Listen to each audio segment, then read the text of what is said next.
His appearance had changed quite a bit in the last few years, but it was still a bit of a blow that she didn't recognize him.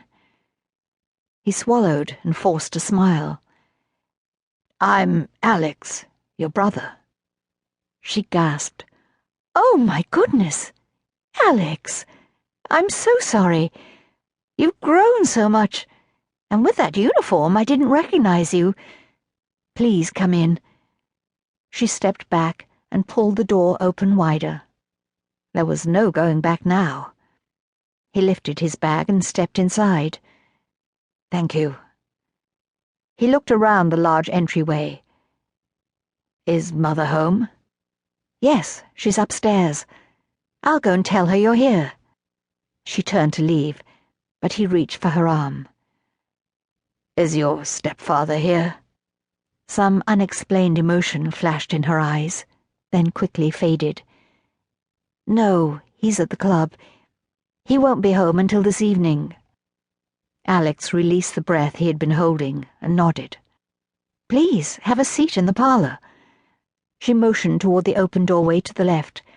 "I'll be right back." Alex walked into the parlor.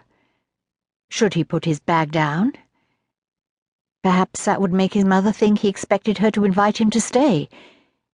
Maybe he should just hold on to it. No, that would be awkward. He deposited the bag by a chair near the door, but out of view, then glanced around the room. Heavy, dark green drapes had been pulled back to let in some sunlight. Several flowering plants sat on wooden stands in front of the windows. An elaborately carved grand piano filled one corner of the room. Memories stirred and rose to the surface. His mother had a beautiful voice, and she had often played the piano when he was young. After she left, he'd tried to learn to play, but with no one to teach him, he'd given up. He turned and scanned the other side of the room.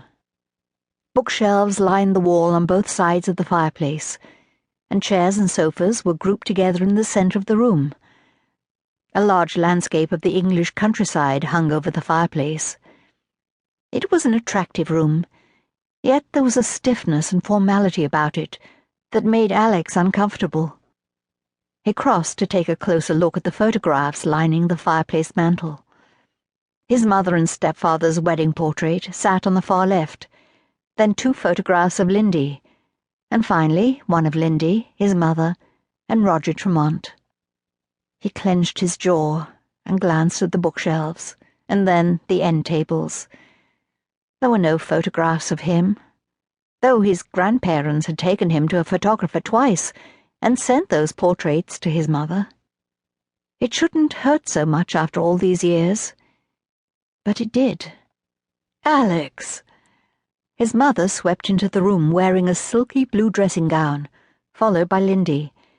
"My, this is a surprise." The years had been kind to her. She still looked almost as young and lovely as she did in the wedding photograph taken years ago. "Hello, Mother." He hesitated. How exactly should he greet her? She stretched out her hand, answering his unspoken question. He took it and bowed slightly. "Aren't you going to kiss me? I am your mother." She lifted her thin eyebrows, a hint of disappointment in her eyes. Or was that embarrassment? "Yes, of course." He leaned toward her cheek and kissed her, breathing in the soft scent of roses. "Well, let me look at you." She stepped back and sized him up. "I didn't realize you had enlisted." "Yes, that's one reason I wanted to see you, before I go back to Upavon." A slight line creased the area between his mother's eyebrows. "Upavon?" "Yes, I'm taking pilot training with the Royal Naval Air Service. As soon as I get my wings, I hope to be stationed in France." Lindy's eyes widened. "You're going to be flying an airplane? In France?" "Yes, that's what RNAS pilots do." She gave an embarrassed laugh. "Of course, but it sounds rather dangerous." He pondered his